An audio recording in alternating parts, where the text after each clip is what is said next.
याचं भूमिपूजन करायचं होतं। रातोरात भूमिपूजन ठरवलं आणि मी मुख्यमंत्री होतो, मला भूमिपूजनाला देखील उद्धवजींनी बोलवलं नाही। उबाठाचे जे बाळराजे आहेत त्यांनी सांगितलं की हे सगळं आम्ही केलं आणि आमच्या कामाचं श्रेय हे करतायत घेतायत। वेगाने पुढे न्यायचं आहे का दुगदुग गाडीमध्ये पुढे न्यायचं आहे? अरे एखादा देवेंद्र फडणवीस राहील जाईल त्यांनी काय फरक पडतो? कधीच बोलणार नाही, कारण त्यांना जन्मभर काम करायचं आहे। पण मी विरोधी पक्ष नेता होतो, काम करायचं। इतकी वसुली चालली आहे, आम्हाला या ठिकाणी कामच करता येत नाही। आम्हाला एक ट्रक न्यायचा आहे तरी वसुली, आम्हाला खोदायचं आहे तरी वसुली, आमच्याच लोकांना कामं द्या, याच रेटनी कामं द्या, अशाच प्रकारे कामं द्या।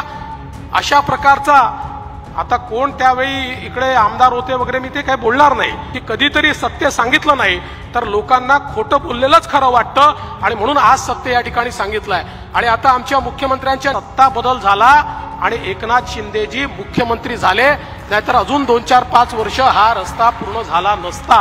त्यामुळे कोत्या मनाची लोक काय असतात आणि मोठ्या मनाची लोक काय असतात हे याच्यातनं निश्चितपणे आपल्या लक्षात येईल। हिंदवी स्वराज्याचे सरसंस्थापक छत्रपती शिवरायांना मानाचा मुजरा करतो। ज्यांच्या नावाने हा सेतू ओळखला जाणार आहे ते धर्मवीर छत्रपती संभाजी महाराज यांनाही मानाचा मुजरा करतो। भारतीय राज्यघटनेचे शिल्पकार भारतरत्न डॉक्टर बाबासाहेब आंबेडकर यांना वंदना अर्पित करतो। आणि मुंबई किनारा रस्ता म्हणजेच धर्मवीर छत्रपती संभाजी महाराज किनारा रस्ता याच्या उद्घाटन प्रसंगी ज्यांच्या नेतृत्वात आज हे उद्घाटन या ठिकाणी संपन्न होत आहे ते महाराष्ट्राचे लोकप्रिय आणि कणखर मुख्यमंत्री श्री एकनाथ शिंदेजी, महाराष्ट्राचे धडाडीचे उपमुख्यमंत्री सन्माननीय अजितदादा पवारजी, या ठिकाणी उपस्थित असलेले पालकमंत्री सन्माननीय दीपक केसरकरजी, दुसरे पालकमंत्री सन्माननीय मंगलप्रभात लोढाजी, खासदार मिलिंद देवराजी, खासदार राहुल शेवाळेजी, आमदार जयकुमार रावलजी, आमदार सदा सरवणकरजी, आमदार श्री राजन सिंगजी, माजी खासदार आनंदराव अडसूजी, माजी आमदार किरण पावसकरजी, विशेषत्वाने ज्यांनी याचं बांधकाम केलं अशा HCCचे श्री अजित गुलाबचंदजी, LNTचे SV देसाईजी, कन्सल्टंट विपुल खुराणाजी, ज्यांच्या नेतृत्वात हे काम अत्यंत वेगानं झालं ते इक्बाल सिंग चहलजी, ज्यांनी खऱ्या अर्थानं हे काम करताना संपूर्ण मेहनत घेतली आणि अतिशय रेकॉर्ड वेळेत हे काम करून घेतलं त्या श्रीमती अश्विनी भिडेजी, श्रीमती अश्विनी जोशीजी, श्री कांडलकरजी, श्री स्वामी, सर्वच मंचावरील मान्यवर आणि उपस्थित भगिनी आणि बंधूंनो, आज मुंबई करता हा एक अतिशय महत्त्वाचा दिवस आहे की या किनारी रस्त्याचा आपण एक भाग, एक लेन ही आज ओपन करतोय आणि लवकरच मला विश्वास आहे की पुढच्या काही काळामध्ये संपूर्ण रस्ता हा आपण या ठिकाणी पूर्ण करू आणि ओपन करू। पण एक लेन जी ओपन होते त्याच्यामुळेही प्रचंड मोठा फायदा मुंबईकरांना होणार आहे। आणि ज्यावेळी माननीय मुख्यमंत्र्यांसोबत आमची चर्चा झाली त्यावेळेस असं लक्षात आलं की एक लेनचं काम पूर्ण झालंय, दुसरं होत आहे आणि मुंबईकरांना एवढा ट्रॅफिकची समस्या या ठिकाणी ती सहन करावी लागते, त्यामुळे ती बंद ठेवून फायदा नाहीये। आपण तात्काळ जर ती उघडली तर अर्ध्यापेक्षा जास्त ट्रॅफिक हा मुंबईतला ईज होऊन जाईल आणि म्हणून माननीय मुख्यमंत्र्यांनी निर्णय घेतला आणि आज आपण त्यातला हा सगळा भाग या ठिकाणी ओपन करतोय। खरं म्हणजे मुख्यमंत्री महोदय, काल मला इंस्टाग्रामवर आणि सोशल मीडियावर असं बघायला मिळालं की उबाठाचे जे बाळराजे आहेत त्यांनी सांगितलं की हे सगळं आम्ही केलं आणि आमच्या कामाचं श्रेय हे करतायत घेतायत। पहिल्यांदा तर त्यांना सांगतो, आम्ही दुसऱ्याच्या कामाचे श्रेय घेणारे लोक नाही आहोत, जे आम्ही करतो त्याचं श्रेय आम्ही या ठिकाणी घेतो। आणि हे जे संपूर्ण काम आहे खरं म्हणजे मला या निमित्ताने सांगितलं पाहिजे की या कोस्टल रोडची संकल्पना काही नवीन नव्हती। अनेक वर्ष ही संकल्पना या ठिकाणी होती. मला आठवतं सन्मान्य उद्धवजींनी तर 2 महानगरपालिकेच्या निवडणुका कोस्टल रोडचं प्रेझेंटेशन दाखवूनच पार पडल्या. कोस्टल रोड कधी झालाच नाही. आणि हे देखील सांगितलं पाहिजे की 2004 ते 2014 दादा राज्यामध्ये आणि केंद्रामध्ये युपीएचं सरकार होतं. कोस्टल रोडमधला सगळ्यात मोठा प्रॉब्लेम काय होता तर आपल्या नियमांमध्ये सी लिंक बांधणं अलाउड होतं पण कोस्टल रोड अलाउड नव्हता. याचं कारण कोस्टल रोड करता रेक्लेमेशन करावं लागतं आणि रेक्लेमेशन केलं तर सीआरझेडची लाईन बदलते आणि म्हणून रेक्लेमेशन करू देणार नाही अशा प्रकारची केंद्र सरकारची भूमिका होती. मी अनेक सन्माननीय मुख्यमंत्री आणि विशेषतः जे शेवटचे मुख्यमंत्री युपीएच्या काळातले महाराष्ट्रातले होते त्यांना ड्रीम प्रोजेक्ट म्हणून दिल्लीला जाताना बघितलं. ते दिल्लीला जायचे आणि हात हलवत या ठिकाणी परत यायचे. कधीही त्याला परवानगी मिळाली नाही. मोदी सरकार आलं आणि राज्यामध्ये महायुतीचं सरकार आलं. त्यानंतर आम्ही या प्रवासाला सुरुवात केली. मला आजही आठवतं 5 बैठका केंद्र सरकारसोबत झाल्या आणि यातल्या प्रत्येक प्रॉब्लेमचा सोल्युशन आम्ही त्या ठिकाणी काढू लागलो. ज्यावेळेस असा विषय आला की ठीक आहे आम्ही रेक्लेमेशनला परवानगी देऊ पण रेक्लेमेशनमुळे या ठिकाणी सीआरझेडची लाईन बदलेल. आम्ही त्यांना अंडरटेकिंग दिलं. आम्ही सांगितलं आम्ही सीआरझेडची लाईन बदलणार नाही. कोस्टल रोड झाला तरी सीआरझेडची लाईन तीच असेल अशा प्रकारचं पहिल्यांदा आम्ही त्यांना एक हे अंडरटेकिंग दिलं. त्यानंतर हा मुद्दा आला म्हणजे मिटिंगा व्हायच्या प्रत्येक वेळी नवीन मुद्दा यायचा. त्यानंतरचा मुद्दा आला की एवढी मोठी स्पेस तयार होते 200 एकर स्पेस तयार होते. राज्य सरकार आणि महानगरपालिका या स्पेसमध्ये रिअल इस्टेट तयार करेल आणि त्यातनं सस्टेनेबिलिटी सगळी घालवली जाईल. आणि तुम्ही जे म्हणता कोस्टल रोडमुळे इंधन वाचेल, कोस्टल रोडमुळे ट्रॅफिक जाम वाचेल, त्याच्या दुप्पट तुम्ही त्या ठिकाणी मोठ्या प्रमाणात बिल्डिंग्स तयार कराल आणि त्यामुळे आम्ही याला परवानगी देऊ शकत नाही. आपण दुसरं अंडरटेकिंग त्यांना दिलं की हा संपूर्ण जो काही लँड तयार होणार आहे, जी जमीन तयार होणार आहे रिक्लेमेशनमुळे, या जमिनीवर पार्क्सच्या व्यतिरिक्त, उद्यानांच्या व्यतिरिक्त, मैदानांच्या व्यतिरिक्त आम्ही एकही बांधकाम करणार नाही. आम्ही पूर्णपणे या ठिकाणी खुल्या पद्धतीनं सगळं डेव्हलपमेंट या ठिकाणी करू अशा प्रकारचा निर्णय दिला. मला आजही आठवतं की या संदर्भात अनेक बैठका झाल्या. एका बैठकीत शेवटी केंद्र सरकारमध्येही काही फार सगळे हुशार असतात असं नाहीये. एका तिथल्या ऍडिशनल सेक्रेटरीने टाकून दिलं, म्हणाले याच्यावर पब्लिक ट्रान्सपोर्ट चालला पाहिजे आणि पब्लिक ट्रान्सपोर्ट पर्यंत ठीक आहे आम्हाला मान्यच होतं ते. त्यांनी त्याच्यात लिहून पाठवून दिलं ड्राफ्ट नोटिफिकेशन मध्ये याच्यावर ट्राम चालली पाहिजे. शेवटी पुन्हा मीटिंग घेतली आणि त्या मीटिंगमध्ये मी मंत्र्यांना सांगितलं, म्हटलं मोदी सरकार आहे, आधुनिक सरकार आहे, ट्राम कुठल्या जमानातली आहे, तुम्ही हे आमच्यावर त्या ठिकाणी टाकू शकता की अट एखादी की याच्यावर आम्हाला पब्लिक ट्रान्सपोर्ट चालवायचंच आहे पण तुम्ही ट्राम चालवा म्हणताय म्हणजे आम्ही वेगाने पुढे न्यायचं आहे का धुकधुक गाडीमध्ये पुढे न्यायचं आहे. आणि मग ती अट देखील त्या ठिकाणी वगळण्यात आली. अनेक बैठकांमध्ये मला आजही आठवतं की विशेषतः म्हणजे ज्या लोकांनी याचं काम केलं त्यांची तर नावं ही घेतलीच पाहिजे, पण डॉक्टर संजय मुखर्जी आणि प्रवीण परदेशी यांचंही नाव हे मी आवर्जून घेईल की ज्यांनी त्यावेळी या सगळ्या प्रॉब्लेम्समधनं सातत्याने मार्ग हे त्या ठिकाणी काढले. आणि मला आजही आठवतं की जी एक बैठक झाली त्या बैठकीमध्ये शेवटी मी नाराज झालो आणि मी त्यांना सांगितलं की मी आता मोदीजींकडे जाऊन तक्रार करतो की हे डिपार्टमेंट तुमच्या सरकारप्रमाणे चालत नाहीये. म्हणलं तुम्हाला मोदीजींनी स्पष्टपणे सांगितलं आहे की तुम्हाला तात्काळ याला मान्यता द्यायची आहे. 1.5 वर्ष मी चक्रा मारतोय, महाराष्ट्राचा मुख्यमंत्री 5-5 बैठका घेतो आणि या ठिकाणी त्याला मान्यता मिळत नाही, तुम्ही रोज नवीन त्याच्यात अडथळे टाकता असं म्हणून मी फार नाराजी त्यावेळी प्रकट केली.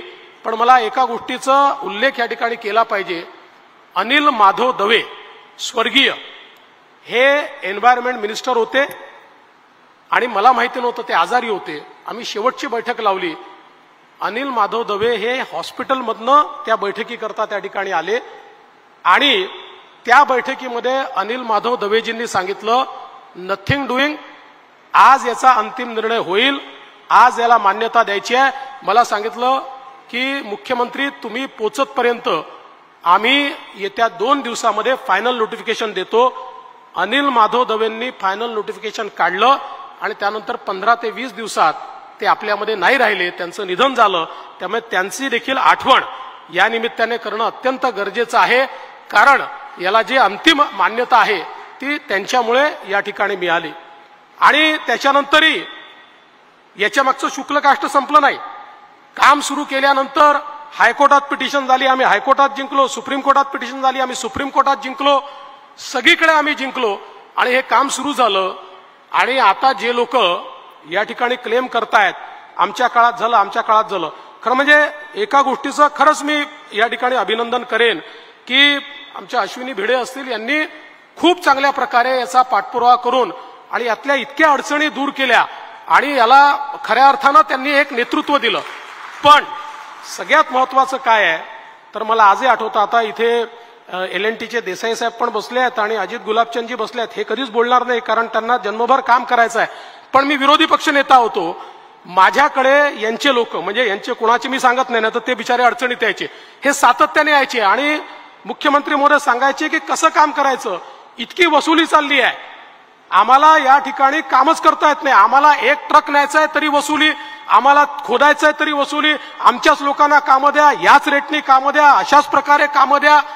अशा प्रकारचा आता कोण त्यावेळी इकडे आमदार होते वगैरे मी ते काही बोलणार नाही, ते सगळ्यांना माहिती आहे कोण काय करत होतं. पण अशा प्रकारचं इतक्या मोठ्या प्रमाणात त्यांच्यावर दबाव असायचा. हा रस्ता पूर्ण झाला कारण सत्ता बदल झाला आणि एकनाथ शिंदेजी मुख्यमंत्री झाले, नाहीतर अजून 2-4-5 वर्ष हा रस्ता पूर्ण झाला नसता.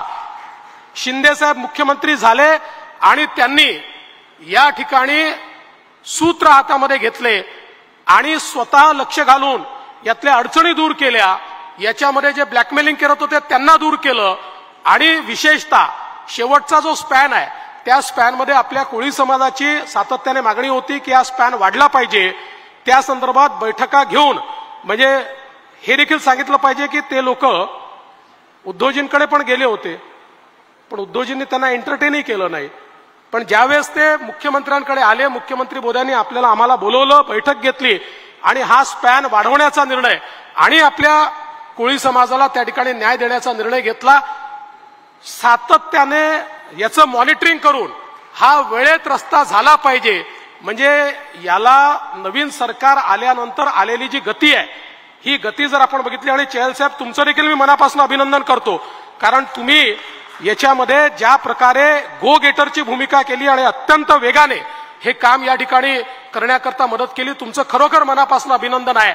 पण याचं खरं म्हणजे हे सगळं का होऊ शकलं तर राज्यातले मुख्यमंत्री खंबीर होते आणि ते पूर्ण ताकदीने या प्रकल्पाच्या मागे उभे राहिले, वारंवार याचं इन्स्पेक्शन केलं, जिथे जी अडवणूक होत होती ती अडवणूक दूर केली आणि म्हणून आज हा कोस्टल रोड या ठिकाणी होतोय.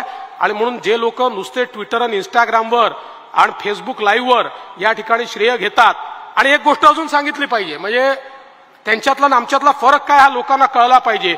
हे सगळं ज्यावेळेस करून आणल्यानंतर 3 ऑप्शन आमच्या समोर होते. त्यावेळेस आपल्याला लक्षात असेल मुख्यमंत्री महोदय, आपलं ऑप्शन होतं MSRDCनी करावं, दुसरं ऑप्शन होतं MMRDAनी करावं, तिसरं ऑप्शन होतं कॉर्पोरेशननी करावं. मला उद्धवजी म्हणाले नाही नाही मी याचं प्रेझेंटेशन केलंय त्यामुळे कॉर्पोरेशनला करू द्या.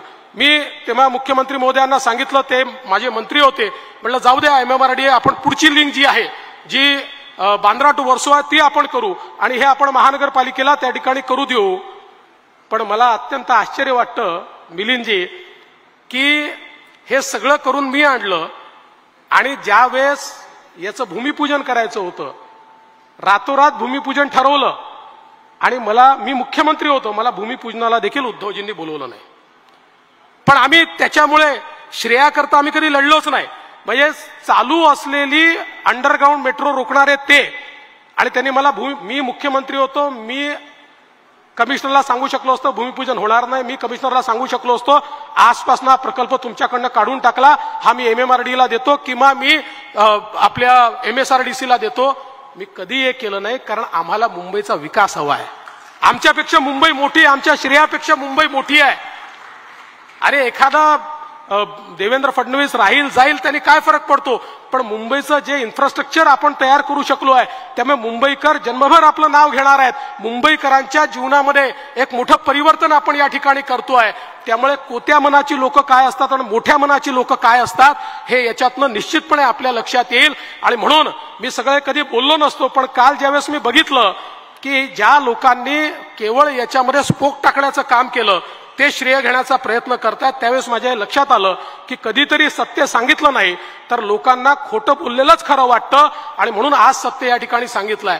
आणि आता आमच्या मुख्यमंत्र्यांच्या नेतृत्वात जो लूप आम्ही तयार करतोय, बांद्रा वर्सोवाचं काम सुरू आहे. वर्सोवापासनं मडपर्यंतचा तुम्ही टेंडर केलेला आहे, त्याच्या पलीकडे विरारपर्यंतचा जो काही रस्ता आहे त्यालाही आता आपल्याला जायका त्या ठिकाणी फंड करू शकते, अशा प्रकारची परिस्थिती तयार झाली आहे. आणि त्यामुळे आपल्याला लवकरच मुंबईपासून विरारपर्यंत आणि मुख्यमंत्र्यांना पालघरपर्यंत न्यायचं आहे, अशा प्रकारची संपूर्ण लिंक ही या ठिकाणी तयार होईल. आणि आपल्याला माहिती आहे विरारपासून अलिबागपर्यंत एक कॉरिडॉर आपण तयार केला आहे आणि अलिबाग विरार कॉरिडॉरला आपला हा जो काही अटल सेतू आहे तो अटल सेतू जॉईन होतो. म्हणजे पहिल्यांदा मुंबईला एक रूप, एक लिंक, अशा प्रकारचं एक रिंग रोड आपण तयार करतोय की ज्याच्या माध्यमातून MMR रिजन मधनं कुठल्याही भागातनं MMR रिजनच्या कुठल्याही भागामध्ये 1 तासाच्या आत येता येईल. माननीय देशाचे प्रधानमंत्री मोदीजी यांच्या नेतृत्वात आम्ही जो संकल्प केला होता की 1 तासाच्या आत मुंबईमध्ये आपल्याला त्या ठिकाणी कम्युटेशन करता आलं पाहिजे, हे पूर्ण होत आहे. आणि मी पुन्हा एकदा सांगतो, हे एकाच कारणाने होऊ शकलं, या देशामध्ये मोदी सरकार आलं. जर मोदी सरकार आलं नसतं असेच आम्ही हेलपाटे खात बसलो असतो आणि 60-60 वर्ष जसं आमचा अटल सेतू 62 साली त्या ठिकाणी त्याचं कन्सेप्शन झालं आणि सुरू व्हायला मात्र 2017 साल उजाडलं, अशीच अवस्था या कोस्टल रोडची देखील झाली असती. त्यामुळे देशाचे प्रधानमंत्री माननीय मोदीजी यांचे मी मनापासून आभार मानतो. आमच्या मुख्यमंत्र्यांचं मनापासून अभिनंदन करतो. सर्व अधिकाऱ्यांचं, कॉन्ट्रॅक्टर्सचं अतिशय मनापासून अभिनंदन करतो आणि माझं बोलणं संपवतो. जय हिंद, जय महाराष्ट्र.